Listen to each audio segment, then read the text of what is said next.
trabalho foi sobre a jurimetria, sua relação com a inteligência artificial e algumas preocupações éticas a seu respeito, principalmente levando em consideração que a França recentemente promulgou legislação que proíbe alguns usos da jurimetria. A primeira coisa importante para entender o escopo da presente pesquisa é o que é a jurimetria. Ela é um termo que surgiu no século XX, com forte influência de Oliver Wendell Holmes Jr. e Alf Ross, ou seja, expoentes da escola realista do direito, que buscava investigar os fenômenos jurídicos mais na perspectiva de sua relação com a realidade social e a realidade fática do que realmente com a mecânica jurídica e estudos doutrinários. Lee Lovinger foi quem criou o termo, do inglês jurimetrics, sendo definido por ele como a investigação científica de problemas jurídicos, apesar de que em outros trabalhos ele utilizou definições levemente diferentes. Esse autor enfatizava bastante o uso da estatística para estudar os fenômenos jurídicos, e apontando diversos exemplos das ciências sociais fazendo o mesmo. Outros autores, como Fábio Coelho, também usaram outras definições para o termo, mas todas ficam aproximadamente no escopo de utilizar métodos científicos para o direito.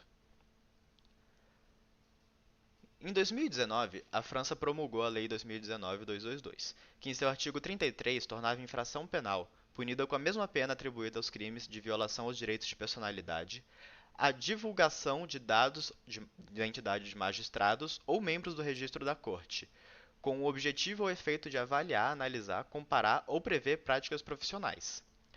A criminalização surgiu após a divulgação de uma pesquisa que se utilizou de inteligência artificial e machine learning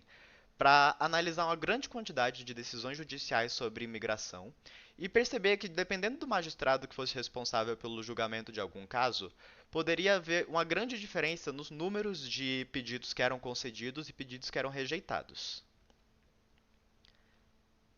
O autor desse estudo, Michael Bannister, afirmou que não seria possível fazê-lo sem o uso do machine learning, porque foram analisados muitos dados, diversas decisões judiciais e ainda o algoritmo utilizado por ele era capaz de identificar aproximadamente o conteúdo de cada decisão, verificando se ela era favorável ou desfavorável ao requerente.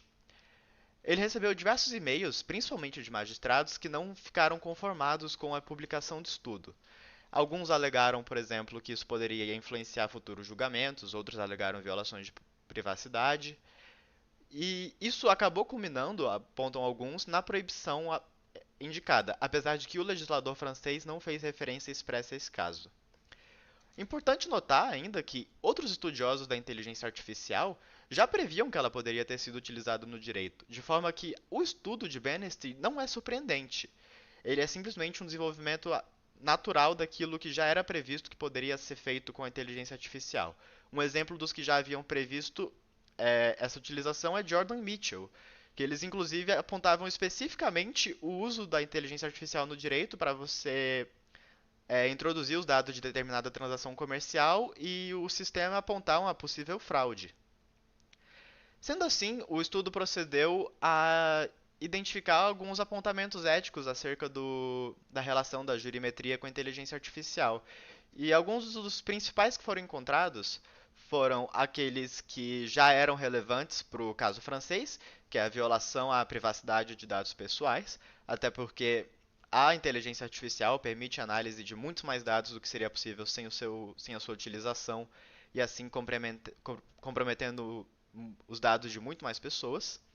A possibilidade de dados quantitativos serem divulgados de maneira acrítica ou enganosa,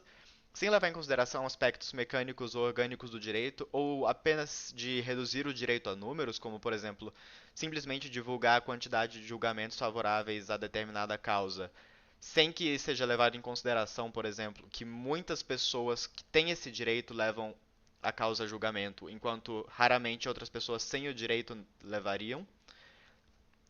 O risco dessas decisões, dessas pesquisas influenciarem julgamentos, já que os dados coletados seriam apresentados como verdades científicas, já que eles são representativos da verdade fática, mas não necessariamente daquilo que deve ser feito em determinado caso. E uma preocupação que já é subjacente à modernização de tecnologias e ao uso da inteligência artificial em outras áreas, não só a pesquisa, que é a substituição de serviços humanos por máquinas. Esses foram os apontamentos éticos que nós encontramos para concluir o nosso estudo sobre os aspectos éticos da jurimetria e inteligência artificial.